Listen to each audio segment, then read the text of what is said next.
చిన్న గ్రామంలో చిన్న ఇంట్లో రాము అనే బాలుడు ప్రతి ఉదయం ఒక పెద్ద కలతో లేవేవాడు.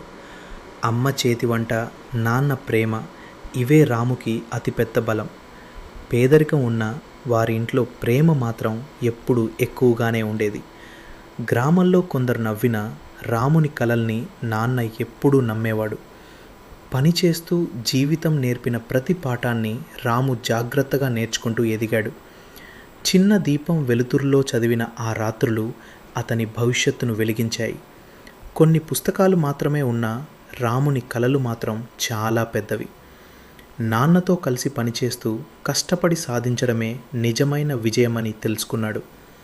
ప్రతి సాయంత్రం ఇంటికి వచ్చే ఆ చిన్న దారి అతనికి కొత్త ఆశను ఇచ్చేది. ప్రతి పేజీ రాస్తూ తన భవిష్యత్తును కూడా రాస్తున్నాడని రాము నమ్మాడు. ఆ చిన్న గ్రామం నుంచి ఒకరోజు పెద్ద ప్రపంచాన్ని జయించాలని రాము నిర్ణయించుకున్నాడు.